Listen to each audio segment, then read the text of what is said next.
They say wisdom comes with age, but if that's the case, then how do you explain today's guest, James Brackin? He's in his early 20s, and yet he has more wisdom to share inside of the next 30 minutes than you could ever imagine. I'm talking about immense wisdom in overcoming loss, in choosing your own path, even if it seems uncertain at first. And maybe most importantly, the importance of you being willing to bet on yourself. If you could use a motivational boost wrapped up in a heartwarming story, all brought to us by a young man who's experienced all the pains of life, and yet standing here today, encouraging you to never give up, to never stop trying, to never stop pursuing your dreams, then my friend, this is exactly the conversation you need to hear.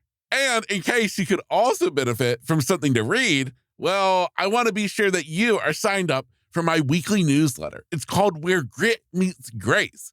It is the best friend to the podcast.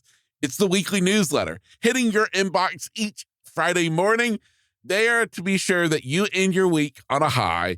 There is a link at the top of today's show notes, also known as the episode description, where you can easily get signed up and start receiving my weekly newsletter called Where Grit Meets Grace. And with that, my friend, as inspired by the name of James's own podcast, I want to remind you, if he can do it, you can too. I welcome you to episode 370. Hey, I'm your host, Kevin Lowe, and you are listening to Grit, Grace, and Inspiration. What is up? This is Kevin Lowe back again in the studio with another amazing guest. This time, it just so happens to be a guy named James Brackin. James, welcome to the studio, man. It is so great to be with you, man. Thank you for having me. Absolutely. Well, James, I'm excited for us to get to explore your story. And I guess I always love to kind of start us off. And I figure the question I want to start off today with is, you know, I feel like in life, like when we achieve things, we're either driven by one of two things. It's either the dreams that we have, the desires, or maybe it's the fears, anxieties that we're running away from. What do you feel like has been that driving force for you? Yeah, I mean, that's a great question because I think more than ever this year, that's really changed, honestly. I think for the beginning, and I think for a lot of people in the beginning, the thing that pushes them is they don't want to be where they are. So it's that fear of, I mean, we're going to be driven a lot more from going away from something than we are to go towards something. I at least find that for a lot of people. So for me, when I first started, it was definitely a fear of staying where I was at, going toward what I saw people were at in their lives, not enjoying what they were doing, just kind of coasting through life, really. And this year, I've got to a point where I feel it's kind of the opposite now. It kind of feels like more than ever, I'm just trying to figure out what excites me each day and how can I continuously be excited about life? Because I mean, if we're not excited to wake up in the morning, what are we doing here? Because this life is so quick, but we kind of live like we're not going to die sometimes. Yes, exactly. No, I agree. And it's, if you're like me too, it can be so easy if you're not intentional to fall in that trap of just monotony with 1 week blending into the next.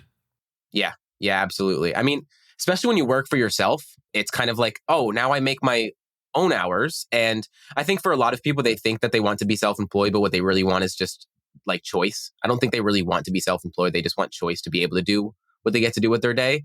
And if that means working under somebody else, but still having, you know, the clarity of what they get to do with their day and kind of deciding what they get to do, I think a lot of people would be just in a much happier position. Yeah, absolutely. I agree 100%. Well, James, I would love to explore a little bit more of your story to kind of how you got to this point in your life. And would you mind talking with me about, because I know that I read that you actually had 3 losses in your family at a young age. Would you talk to me a little bit about that? Yeah, absolutely. So my father and my uncle both passed at 37. And I honestly did not realize how young that was until, you know, I got a little bit older and started really just realizing how young that was. I mean, I really couldn't comprehend it. Then my grandfather passed away a few months before his retirement. And that was what really hit me because I was a little bit older at that point. And I seen my father and my uncle both passed away. All 3 were unexpected, by the way. So we weren't expecting any of this to happen. It wasn't something that it happened and we were like, yeah, this makes sense. It was just more so life kind of feeling like, why is this happening to me? It's what it felt like for a long time.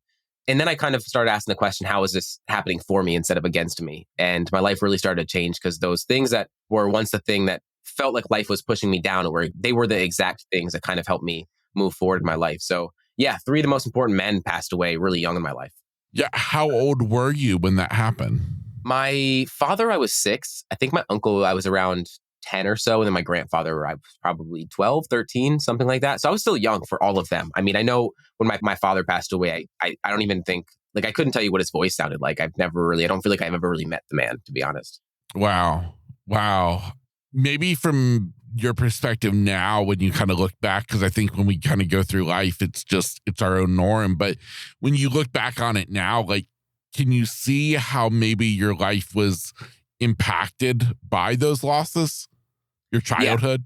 Yeah, absolutely. I mean, I think for me, growing up, I didn't really have a role model, I guess. And I think that was a blessing more than anything because it helped me create my own identity, kind of step into, figure out what I wanted to do. It wasn't having anyone's kind of expectations of what they wanted for me out of life. It was more so me just being open-minded about what could come of life. And I think for me that was such a blessing. And I didn't see it at the time of just stepping into what I wanted to do. And now I look back and I think, I mean, becoming a quote unquote life coach at 17 years old, starting a podcast at the same time, going down a path that, I mean, was a complete left turn from what everyone else was doing when I graduated high school. I think the thing that really gave me that ability to step out of my comfort zone and step into things that, felt most in alignment with me was not having anyone ahead of me kind of saying, this is what you should do, or this is what you need to do. And I really look back at that as a blessing. Yeah, absolutely. I love and appreciate that mindset tremendously. Now, you just said you became a life coach at 17. Yeah. Talk to me. Where did that even come from? Because that is not the typical thing. Yeah, I know. Even now, like I'm 21 now, and I feel like I'm a veteran, but also a beginner at the same time. Like I've been at it for so long, yet also so early on in my journey. And I think for me, I mean, I was listening to podcasts, reading books, stuff like that, just getting into the self-improvement industry. And I was listening to a podcast. At the end of it, they were talking about a coaching program. I had no idea what that was. Didn't even know what a coach was. I just knew that kind of felt really right. Like the way that they were explaining it, what they were talking about, the past few years of like my transformation that I really been able to, transform myself with no external help outside of, books, audiobooks, stuff like that. I thought, well, what could really happen if I stepped into hiring my own coach, like having someone outside of me that's ahead of me, that's, in a place that I want to go. What would life look like if I could step into that? And so I invested more money than I had in my bank account. I mean, like I had about probably $3,000 in my bank account at the time. And the coaching program was about $7,500, $8,000.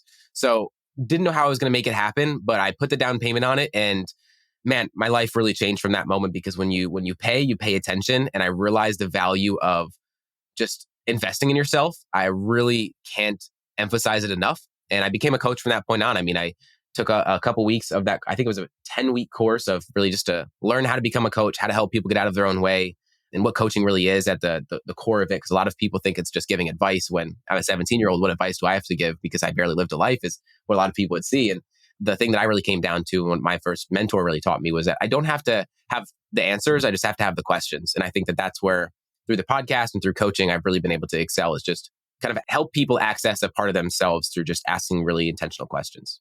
Yeah, absolutely. I mean, if you think about it, it's kind of like if we want to do sports analogy, I mean, the best coaches, they've never even played football. Yes. I mean, yeah. Now, so when that happened at 17, were you still in high school? I just about graduated high school. And that was the funny part was I just graduated high school.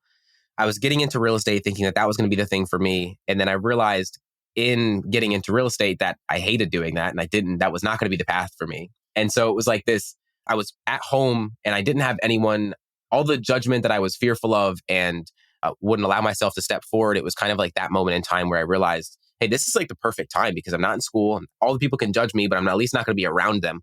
And it's just going to be kind of me in this, I guess, like monk mode, that idea of just for a long time right after high school. I mean, that's all I did for 6 years or 6 months to a year straight was just intentionally figure out how I can make this thing happen. Yeah, absolutely. Now, while you were in school, so say, teenage years going into high school and stuff, did you ever have any ideas at that point, like what you thought you would want to do as a career? What's funny is when I was growing up, like a really, really young age, my mom and my sister told me that I told them that I wanted to be a motivational speaker. Now, I don't remember ever saying that. I don't remember ever that being a thing that I wanted to do. But to step into podcasting and coaching, and definitely speaking might be a thing in the future, but right now it just doesn't really excite me. I'm still in that pathway. And it's funny that I ended up where I'm at right now because I could have never predicted it. Because no, I mean, when I was in high school, I just knew I didn't want to struggle. I didn't want to think about money. And I wasn't really thinking about making an impact. And then when I graduated high school, that was the only thing I really thought about because a coach told me, and this has stuck with me ever since, is that you do a disservice by not bringing your unique gifts into the world. I think everyone has something here on this earth and we're here for a reason, but most of us aren't able to access that reason, or most of us aren't able to believe in that. And so having someone believe in me more than I believed in myself really helped me access that for myself so that I could, help other people do that for themselves as well.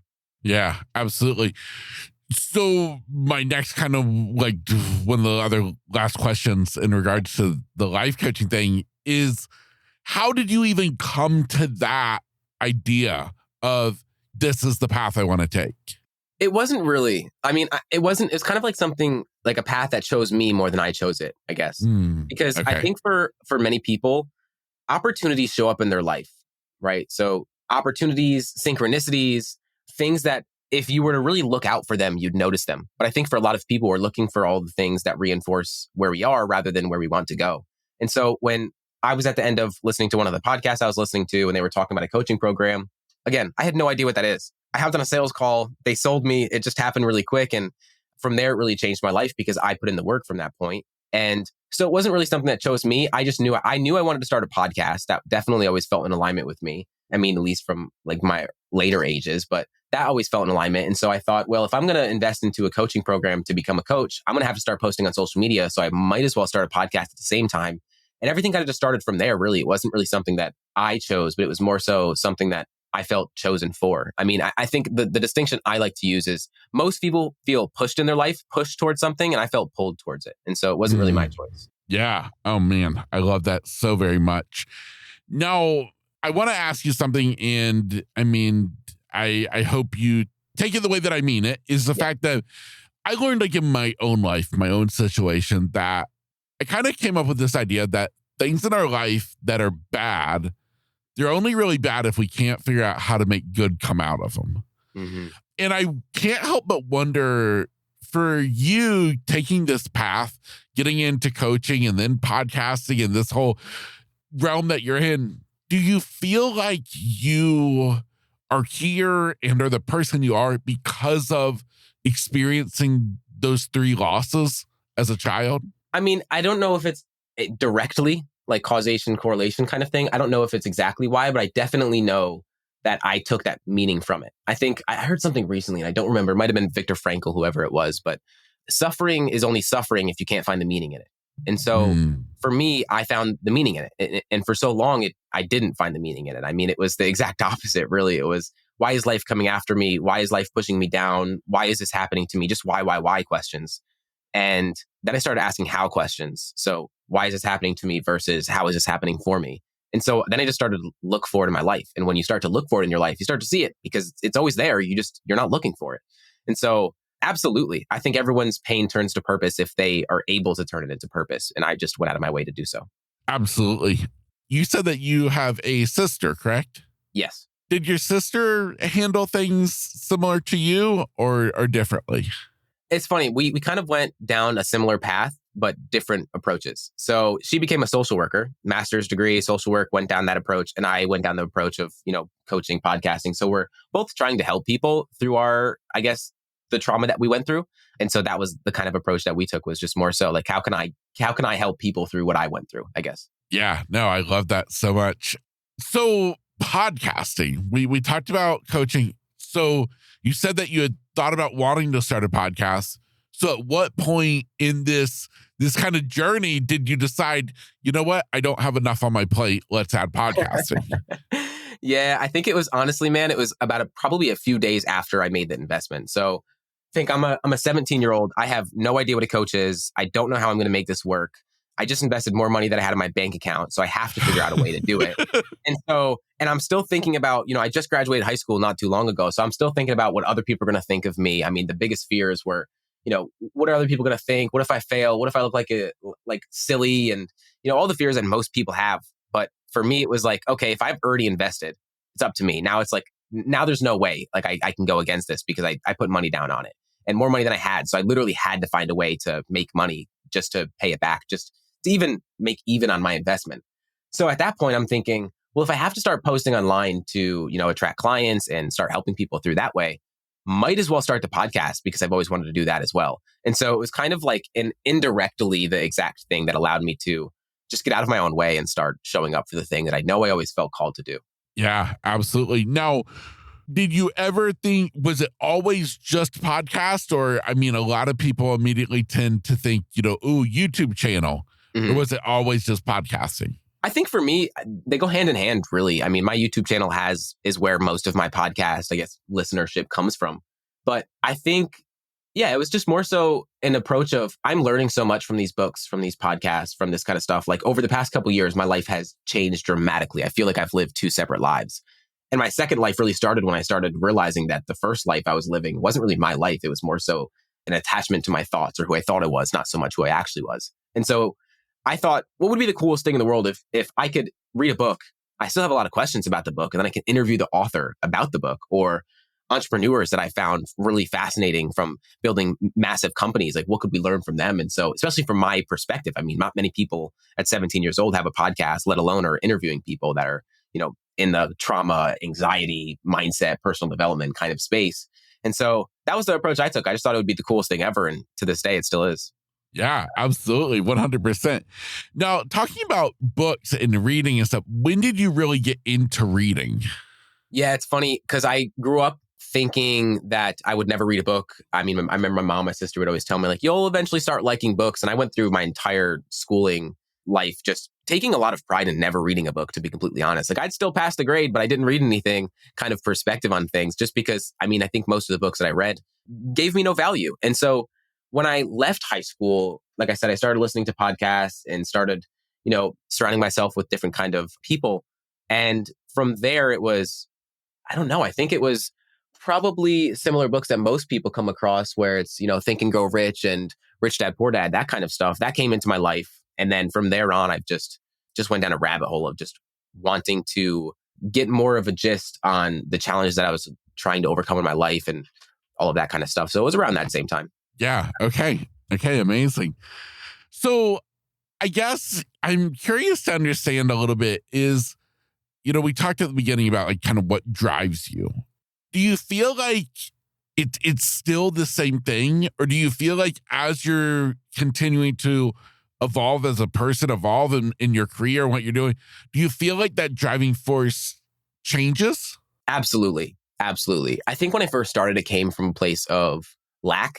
And so trying to get to a place of not having to think about money, not having to think about just the basic needs that most people need in their life. Like just knowing that I could step into this path, this route, and have full certainty in myself that I'm going to make it work.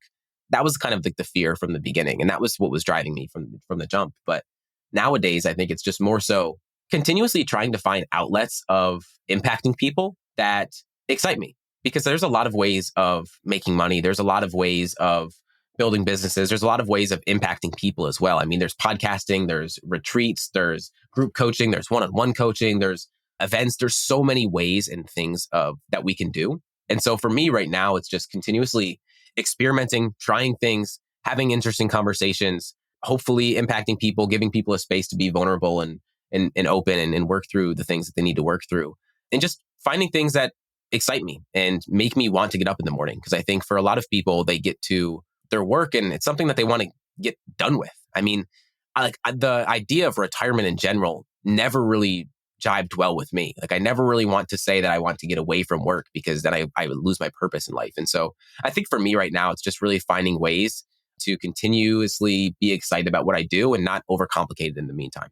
Yeah, 100%. All the guests that you've interviewed on your podcast, obviously the podcast, I mean, we do it for our audience. We want our audience to get value. But talk to me a little bit about the value that you've received by interviewing the people you have. Absolutely. I'll even go a step further by saying that my first 105 episodes were solo. So Okay. you see it now and you see, amazing guests, Seth Godin, Tyler Henry, so many other amazing people that I've had the opportunity to speak with. But my first 105 episodes were in my car, no microphone, like just completely doing it with my computer, just kind of like a public journal, honestly. Just going over things that I was learning, things that I was working with clients on, and hopefully giving some kind of just perspective based on my life. I mean, I never want to come from a place of I'm giving advice like I know things, but more so just from a place of, yeah, I don't know, but hopefully this is helpful to you because it was helpful for me. And so through the podcast and then through interviews as well, I think more than anything, it's just really allowed me to expand my mind. I mean, what it's done for me is what I'm trying to do through the podcast is of you can too, is just helping people reframe what they believe is true, reframe what they believe is possible for themselves by questioning what they believe and expanding their mind on what is possible by showing and sharing stories from expansive people that have done it themselves. And so continuously doing it week after week of just inspiring stories that people have done that have overcome amazing things and done astounding things, it continues to remind me that I need to, as soon as I think that I've reached a certain place or I've done enough, just continues to expand my mind of what's possible. Absolutely. You said that your dad and your uncle, you said were 37. Yes. When they passed away. You are how old now? 21. 21. Okay.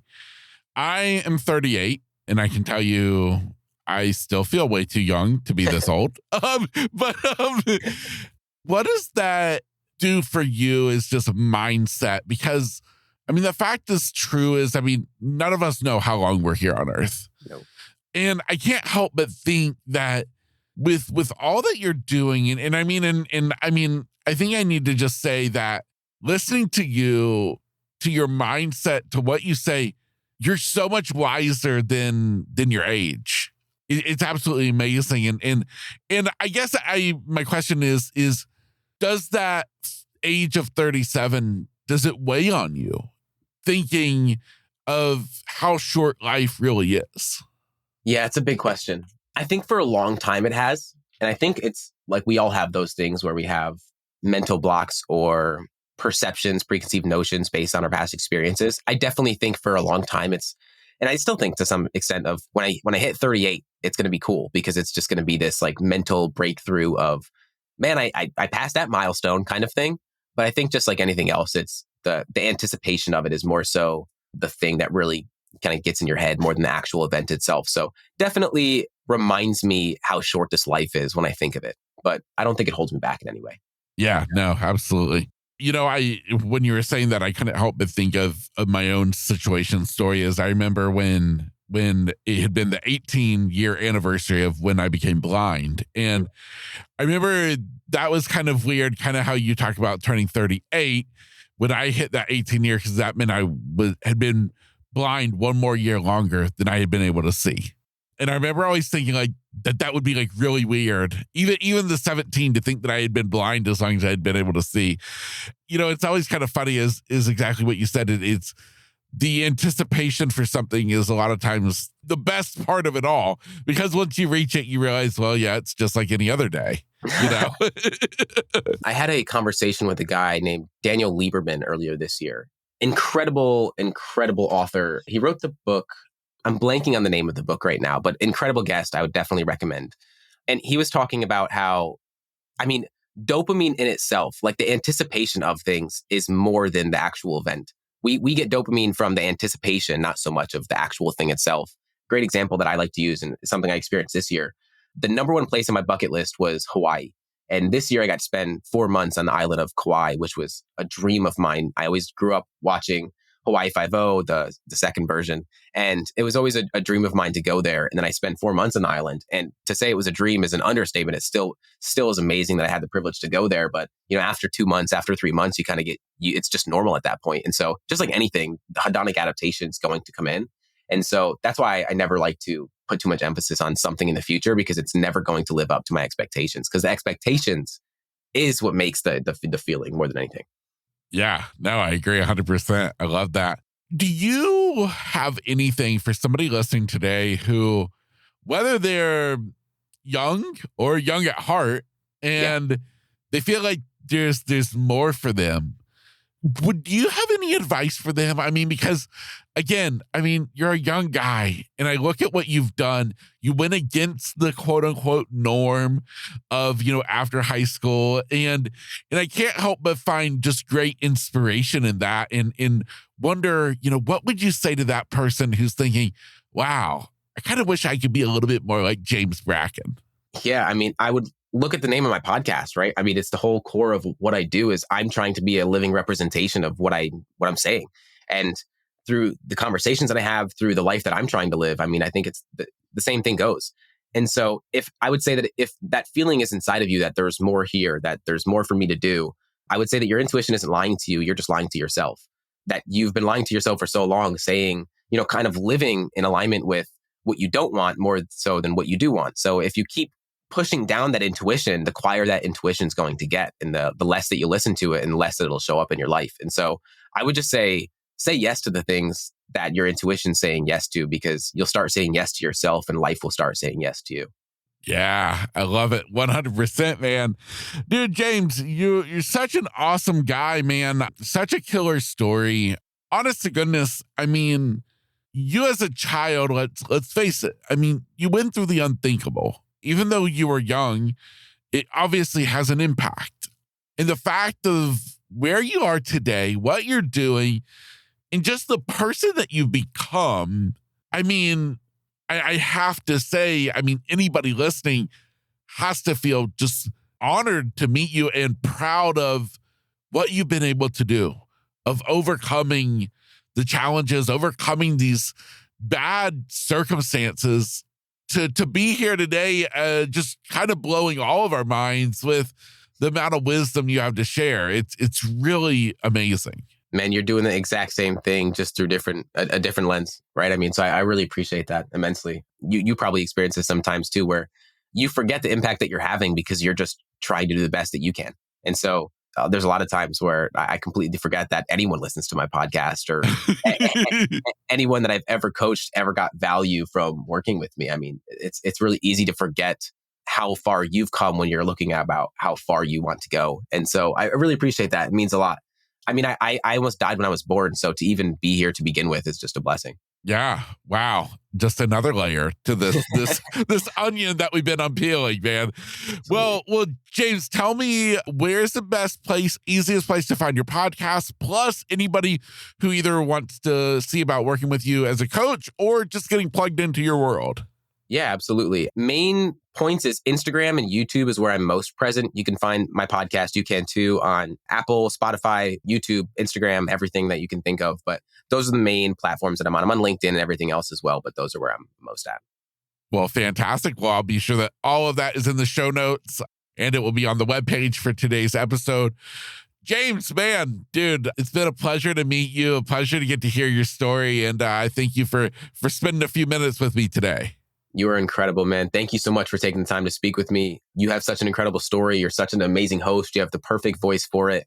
I thank you for taking the time to speak with me and giving me this privilege to speak with you and talk to your audience. Oh, man, you bet. 100%, dude. For you listening today, hopefully you're smiling as big as I am. Hopefully you're also feeling a little jacked up right now, because I feel like we just got a shot of a little James Brackin in our life, something that maybe you didn't even realize you needed, and now you realize you can't live without. So go ahead, enjoy today's episode. Well, hopefully you did enjoy today's episode. Share it with a friend, and hey, maybe you need to hear it all again. Hit rewind. If that's a thing in podcasting, rewind and listen again. This guy is amazing. You get out there and enjoy the day. Stay awesome. Be inspired.